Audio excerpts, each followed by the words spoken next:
है।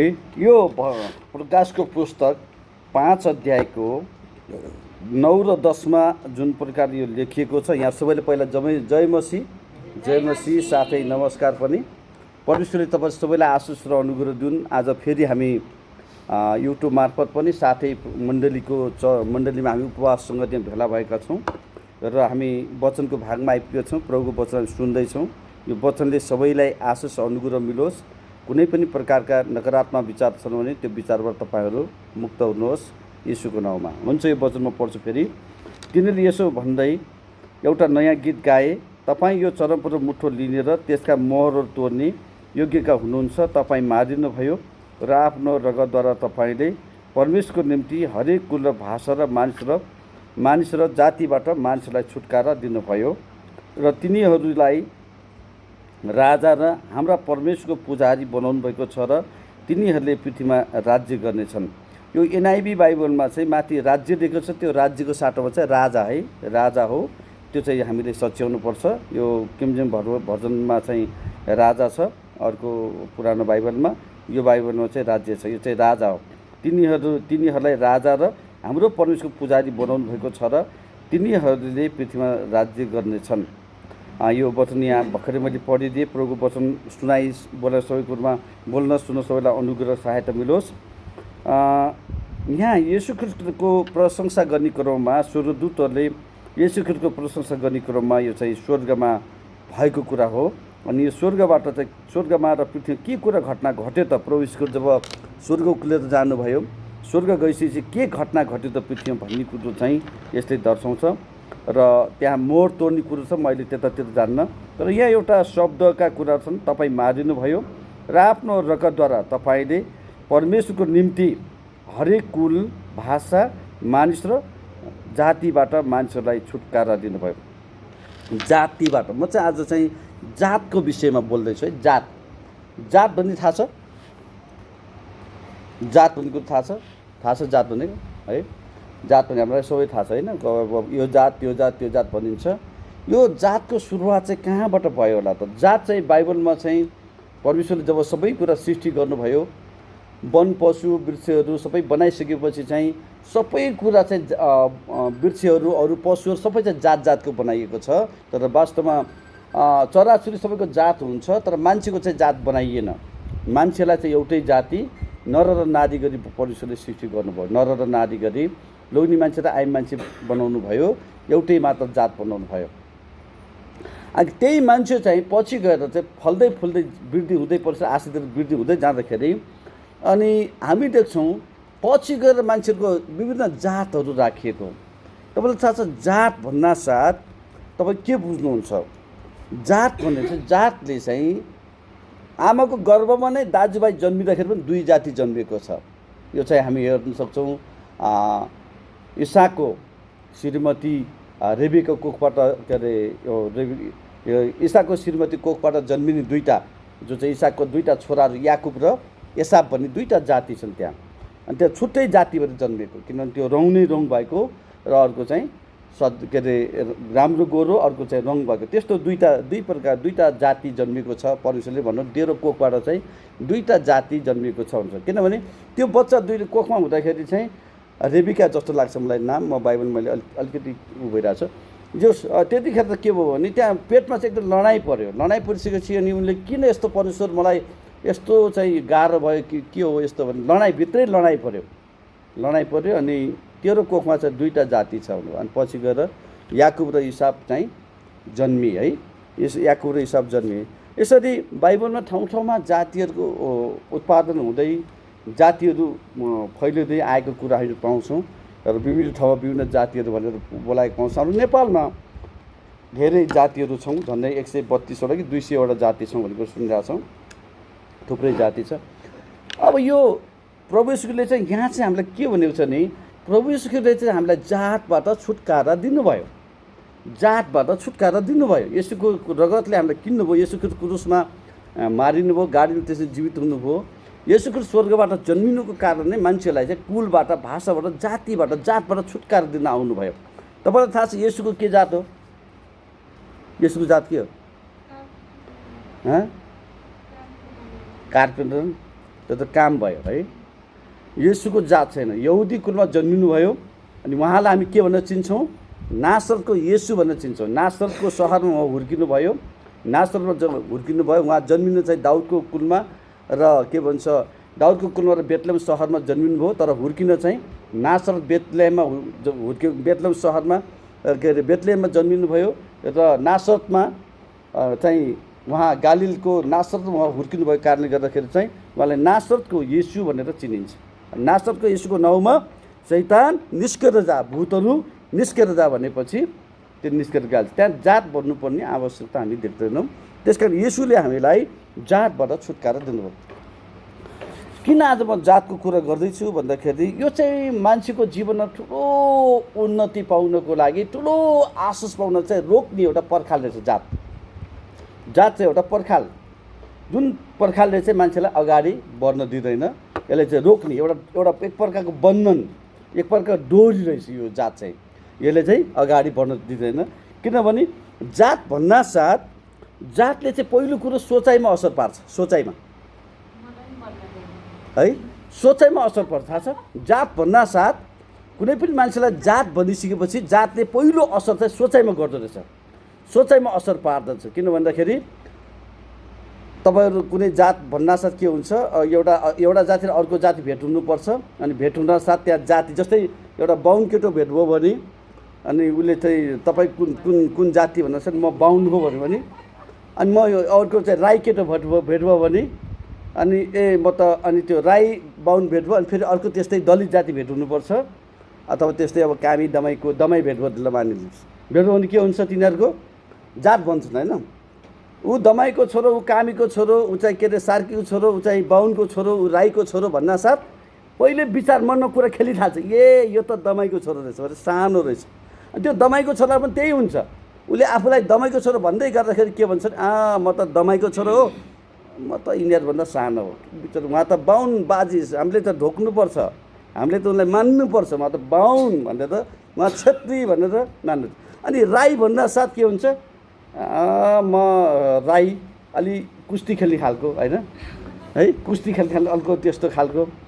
अनि तामाङ भन्नासाथ फेरि तामाङको त्यो सोचाइ नै, त्यो सोच्नासाथ म त म तामाङ, म भारी पनि बोक्ने हो, लडाइँ पनि गर्ने हो, अनि म जाँड पनि खाने हो है। यस्तो भएर सोचाइ नै त्यो त्यो सोचाइले नै के गर्छ भनेदेखि सोचाइ नै परिवर्तन।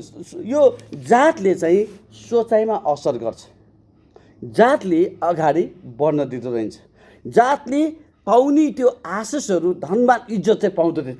प्रभु यीशुले यो वचन भन्नुभएको छ, छुटकारा दिनुको उद्देश्य चाहिँ के हो? राजा र पुजारी बनाउनलाई। मान्छेलाई छुटकारा दिनुको कारण के हो? मानिसलाई प्रभु यीशुले किन्नु कारण के हो? राजा र पुजारी बनाउनलाई छुटकारा दिनुभएको छ हो। त्यो 5:9 पदमा हेर त, राजा र पुजारी बनाउन र पृथ्वीमाथि शासन गर्नको लागि। अनि त्यो जातको कुरा भनिसकेपछि के हुन्छ, म त यस्तो जाति कहाँ म सक्छु र, कहाँ मैले शासन गर्ने हो र, शासन त अर्कोले गर्ने हो, राज्य त अर्कोले गर्ने हो है। यस्तो प्रकारको विचारहरू आउँछ। अब हेर्नुहोस् है, एउटा कुरा म घटना देखाउँछु। न्यायकर्ता 6:12 देखि 15 पद पढिदिनुहोस् त। हेर्नुहोस् त, परमेश्वरले चुनेर बोलाउनु भयो, त्यो जातले गर्दाखेरि उहाँलाई त्यो सोचाइमा असर गरिहाल्यो। न्यायकर्ता 6:12 देखि 15 पढिदिनुहोस्, तपाईँले पढ्दा राम्रो होला। 6:12 देखि 15 के छ हेर्नुहोस् त, पढिदिनुहोस् त, सुनिएर पढिदिनुहोस् न। न्यायकर्ता 6:12 देखि 15सम्म पढाउँछ, 18सम्म।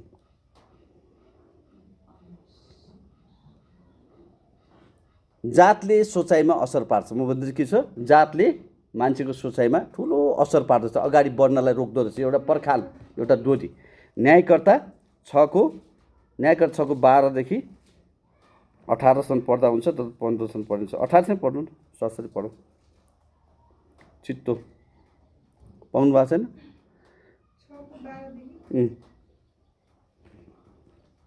तब परमप्रभुका दूतले दिगोन कहाँ देखा परेर तिनलाई भने, प्रभु मानिसहोस् र परमप्रभु कसँग हुनुहुन्छ। गिदोनले तिनलाई भने, हजुर सुन्नुहोस्, परमप्रभु साँच्चै नै हामीसँग हुनुहुन्छ भने त यी सबै कुरा हामीलाई भनेको उहाँका ती सबै आश्चर्य कर्मका कामहरू के भए जो हामीले आफ्ना पिता पुर्खाबाट सुनेका छौँ, जसले भन्थे कि परमप्रभुले हामीलाई मिश्र देशबाट निकालेर ल्याउनु भएको होइन, तर अब त परमप्रभुले हामीलाई त्याग्नु भएको छ र हामीलाई मिगानिकाहरूका हातमा सुम्पिदिनु भएको छ। तब तिनीहरूले फर्केर परमप्रभुले भन्नुभयो, जा इजरायलमा मिदिनानीका हातदेखि छुटाउनुलाई तँमा भएको बल प्रयोग गर, तँलाई पठाउने म हुँ। गिदोनले उत्तर दिए, हजुर सुन्नुहोस्, म कसरी इजरायलमा बचाउन सक्छु? मेरो क्रोधलाई हेर्नुहोस्, त्यो त मनुष्यका सबैभन्दा कमजोर छ र मेरा पिताले घरानामा म सबैभन्दा सानो छु। अब हेर्नुहोस् यहाँ अन्य अत्याचार भइराखेको छ, अरूले चाहिँ सताइराखेको छ। जब परमेश्वर चाहिँ गिदोन भन्ने व्यक्तिसँग भेट गर्नुभयो त अन्य अत्याचारले भेट्दै गर्दाखेरि अब अर्कोले छुटकारा दिए हुन्थ्यो, अरूले नै यो समस्याबाट उद्धार गर्दै हुन्थ्यो भन्ने चाहिँ लागेको। तर परमेश्वरले भन्नुभयो, तँ गएर चाहिँ सहायता गर्नु, तँ गएर छुटान, त अब तैँले चाहिँ युद्ध गर, तैँले चाहिँ छुटकारा दिए मान्छेलाई भनेर चाहिँ भन्दाखेरि चाहिँ उनले के भन्छन्, गिदोन 15 पदमा गिदोनले उत्तर दिए, हजुर सुन्नुहोस्, म कसरी इजरायललाई छुटाउन सक्छु है? मेरो गोत्रलाई हेर्नुहोस्, त्यो त मङ्गलेस सबैभन्दा कमजोर छ अथवा सानो छ, सानो जातिको छ। त्यो 12 कुलमा पनि जाति थियो, को सानो को ठुलो भनेर सानो ठुलोको भेदभाव गर्ने जातिमा है, त्यो चाहिँ 12 कुलमा पनि थियो। अनि म त्यो एउटा सानो कमजोर मैले कहाँ सक्छु र? अहिले हामीलाई परमेश्वरले आशीष दिन चाहनुहुन्छ, उठाउन चाहनुहुन्छ, हामीले काम गरेको चाहनुहुन्छ, तर के भन्छौँ, हाम्रो विचार पहिला आउँछ, म त एउटा सानो जातिको मान्छे हो, म त सानो मान्छे हो होइन, म त के गर्न सक्छु र? मसँग त्यस्तो केही छैन, मैले के गर्ने त होइन, कसरी मैले गर्न सक्छु र है? म कमजोर छु, त्यहाँ माथि पनि म त सानो छु। के भयो? जातले कहाँ असर गर्यो? सोचाइमा दिमागमा असर गर्यो। जातले दिमागमा असर गर्यो। सानो छु। आज हेर्नुहोस् प्रियहरू, मित्रहरू, दाजुभाइ दिदीहरू सुन्दै हुनुहुन्छ भने जातले चाहिँ दिमागमा असर गर्छ। कुनै पनि कुरा आशिष पाउँदै हुनुहुन्छ, कुनै पनि मान इज्जत पाउँदै हुनुहुन्छ भने पहिलो कुरो त्यो हत्तपत्त सोचाइमा असर म त यस्तो छु, म त कमजोर छु, म त सानो जाति भन्ने कुरा आउँछ। मैले कसरी सहायता गर्न सक्छु र? म राजा कसरी हुन सक्छु र? म पृथ्वीमा पुजारी भएर काम कसरी गर्न सक्छु? म पृथ्वीमा शासन कसरी गर्न सक्छु र? होइन, परमेश्वरको इच्छा हो राजा बनाउने, परमेश्वरको इच्छा कि राजा बनाएर शासन गर्ने, होइन, पृथ्वीमा हामीलाई शासन गर्न, राज्य गर्न दिनुभएको छ। त्यस कारण हामीमा पहिलो कुरो सोच आउँछ, पहिलो कुरो सोचाइमा असर गर्छ। जातले गर्दा पहिले असर म सानो जाति। अनि त्यो ठुलो जाति जो भनाउँदाहरू हुन्छन् उनीहरू पनि सोच्छन् पहिला गरे, कुनै पनि त्यो व्यक्तिहरू अगाडि आउनु साथ उनीहरू पनि सोचिहाल्छन् कि यो चाहिँ त्यो जात सोच्छन् पहिला। अनि जात सोचेपछि पहिला त्यो जात नथपाउँजेल त एकदम घुलमिल हुन्छन् है, घुलमिल हुन्छन्, राम्रो गर्छन्। अनि त्यहाँ जात भनेको छ नाम मात्र थाहा छ भनेदेखि साह्रै उ गर्छन्।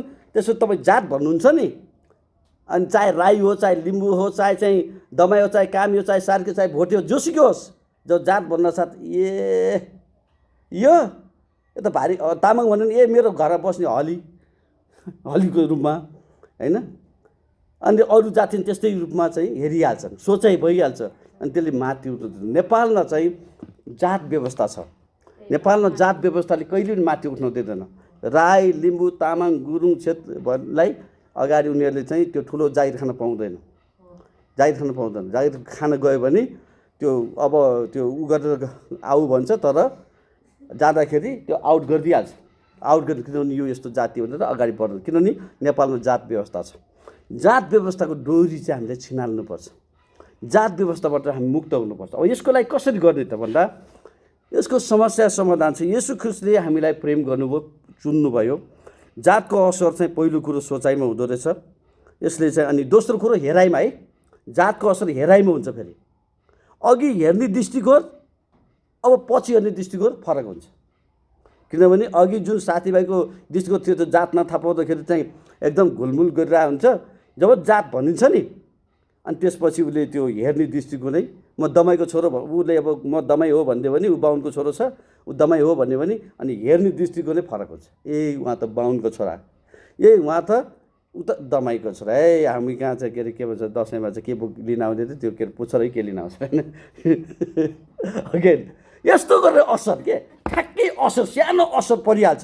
त्यसकारण अहिले जातको व्यवस्था चाहिँ सुरुवातदेखि नै छ बाइबलमा, सुरुवातदेखि अहिलेदेखि होइन, सुरुवातदेखि नै जातको असर छ, जात छुट्याइएको छ, जात भएको छ। अनि यो हुनुको कारण चाहिँ एउटाले अर्कोलाई दबाएर राख्नै हो, जातले अर्कोलाई बढ्न नदिने हो। त्यसकारण यसको समस्याको समाधान मैले देखेको चाहिँ प्रभु यीशुले भन्नु मैले तिमीलाई छुटकारा दिएर ल्याएको छु होइन।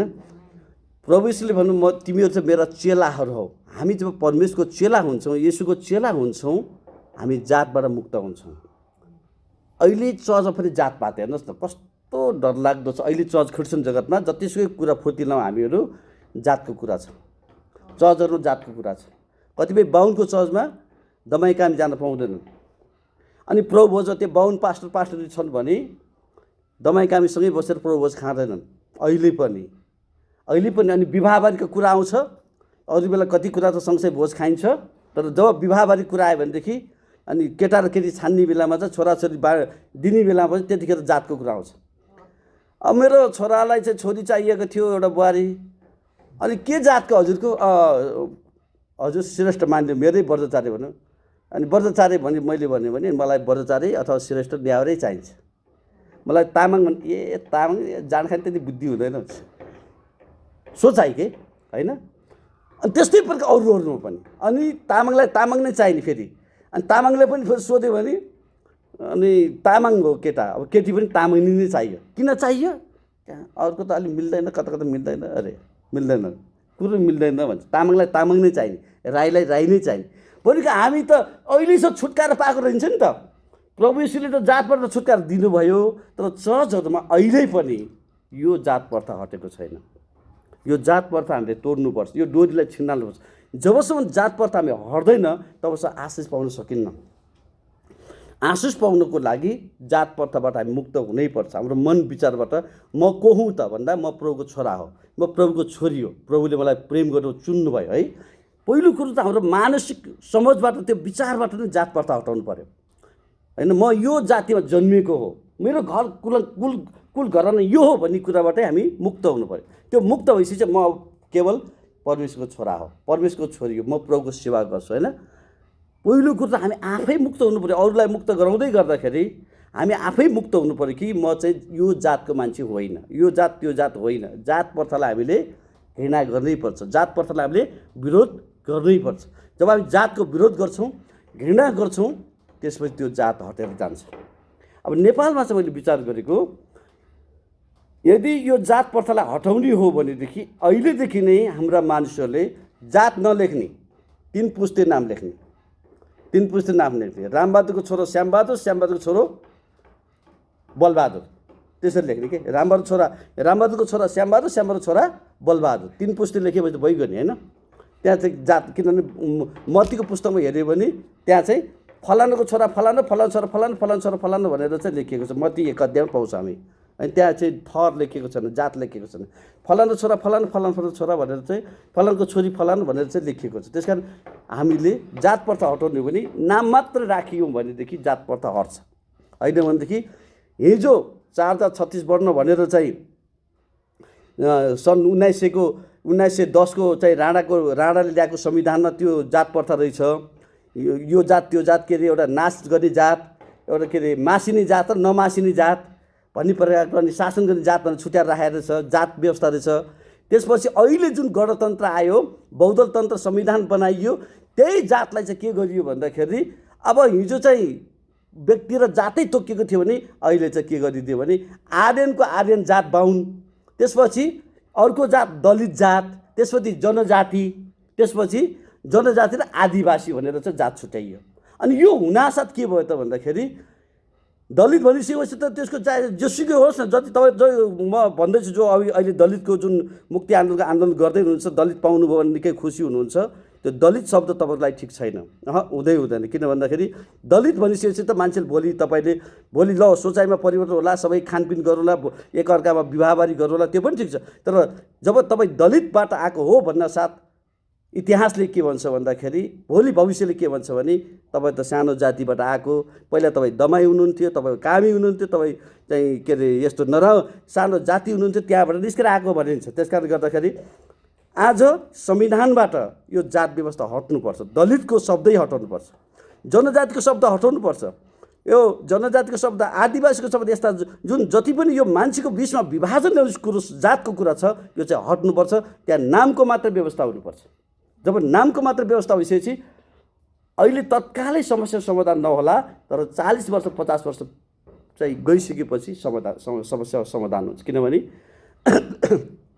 40 वर्ष अहिलेदेखि सुरु गरेर चाहिँ खालि नाम मात्र लेख्ने काम गरियो भने 30 40 50 वर्षभित्र आइसकेपछि त्यतिखेर चाहिँ अब के हुन्छ, त्यहाँ त नाम मात्रै चलाउँछ, जातको मतलबै हुँदैन। अब नाम भन्दाखेरि जात थाहा हुँदैन, नाम भन्दा जात त थाहा हुँदैन नि, विमला भन्ने थाहा हुन्छ हुँदैन नि, के जात होइन है, रामबहादुर भन्ने थाहा हुँदैन नि। त्यस कारणले गर्दाखेरि त्यसपछि मिट्यान्ने भएर मान्छेको दिमागबाट जात हट्छ। त्यसपछि उसलाई जे कुरा दिए हुन्छ, यसो गर बाबु, यसो गर बहिनी भनेर जब उसलाई भनिन्छ, ओ खुसी साथ उसले काम गर्न सक्छ। होइन भनेदेखि कुनै पनि काम कुरा जिम्मा दिनासाथ यहाँ परमेश्वरले गिदोनलाई जिम्मा दिँदै हुनुहुन्थ्यो, तर उसमा के आयो, म सानो जाति, म सानो मान्छे भन्ने कुरा आयो। अनि यो जात प्रथा हटाउनको लागि चाहिँ हामीले केवल नामको प्रयोग गर्नुपर्ने हुन्छ। जब नामको मात्र लेख्छौँ त्यसपछि बल्ल जात प्रथा हट्छ, नत्र भने हट्दैन। अहिले दलित भनेर राखेला फेरि अर्कै कुरा राख्यो भने पनि हुँदैन। त्यस कारण जाति भन्ने कुरा चाहिँ शब्द नै यो के भन्छ उसबाट चाहिँ व्यवस्थाबाट, संविधानबाट त्यो हट्नुपर्छ र हाम्रो मन विचारबाट पनि त्यो हट्नुपर्छ, नत्र भने जातले चाहिँ ठुलो असर गरेर माथि पुग्न दिँदैन। चाहे तपाईँ दलित मान्छे जो चाहिँ धनी हुनुहुन्छ, करोडपति हुनुहोला, अरबपति हुनुहोला, तर तपाईँलाई हेर्ने दृष्टि चाहिँ जब तपाईँ आफ्नो जात बन्नुहुन्छ, अर्को व्यक्तिले हेर्ने दृष्टि के हुन्छ भने करोडपति अरबपति भए तापनि तपाईँ जोसुकै हुनुहोस्, तपाईँ दलितबाट आएको जातको हुनुहुन्छ भने अर्को मान्छेले हेर्ने दृष्टि, गर्ने व्यवहार छुट्याउँछ। ए तपाईँ दमाई हो, तपाईँ कामी हो, तपाईँ सार्की हो भन्छ। उनको आफ्नै विचारमा परिवर्तन आउँछ, सोचाइमा, हेराइमा परिवर्तन आउँछ। त्यस कारणले गर्दा नेपालबाट, हाम्रो जीवनबाट चाहिँ जात प्रथा हट्नुपर्छ, हटाउनुपर्छ। प्रभु येशूले हामीलाई छुटकारा दिनुहुन्छ। हामी यही नै आज प्रार्थना गर्न चाहन्छौँ। हामी प्रार्थना गरौँ। प्यारो प्रभु येशू, हामी तपाईँलाई धन्यवाद दिन्छौँ।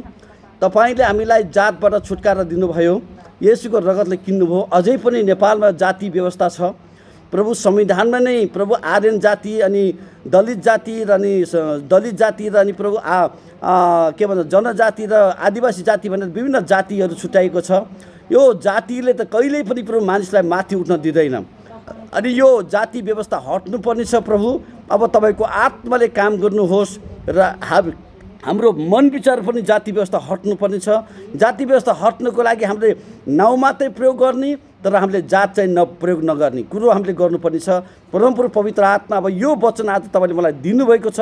साँच्चै नै प्रभु जातले मलाई धेरै असर गरेको रहेछ, हाम्रा जीवनमा, हाम्रा मानिसहरू धेरै असर गर्दो रहेछ। यस्ता प्रकारका जातहरूबाट प्रभु तपाईँले हामीलाई मुक्त गर्नुहोस्। यसो प्रभु म तपाईँसँग प्रार्थना गर्छु, अहिले जति यो भिडियो हेर्नुहुन्छ अनि हेर्नुहुनेछ प्रभु, उहाँहरूको जीवन पनि जातले असर गरेको छ नि, त्यो जातबाट उहाँलाई मुक्त गराउनुहोस् र आफ्नो महिमा दिनुहोस् भनी प्रार्थना चढाउँदछु। त्यो जातबाट अहिले नै हरेक मानिसहरू जातबाट मुक्त हुन्। जातको बन्धनमा येशूमा तोड्दछु, जातका डोरीलाई छिनाल्दछु, जातका जुवाहरू भाँच्दछु येशूको नाउँमा, जातका जुवाहरू भाँच्दछु येशूको नाउँमा। सबै प्रकार बन्धन, जातका बन्धन तोड्छु येशूको नाउँमा। येशूको नाउँमा स्वतन्त्र हुनुहोस् र निको हुनुहोस् येशूको नाउँमा। हालेलुया। तब हामी मान इज्जत प्राप्त गर्नेछौँ, हामी राजा हौँ, हामी पुजारी हौँ र पृथ्वीमाथि शासन गर्नेछौँ। प्रभु धन्यवाद यो वचनको लागि, सुन्नेहरूको लागि आशिष माग्दछु, अनुग्रह माग्छु येशू प्रभुको नाउँमा। आमेन, आमेन।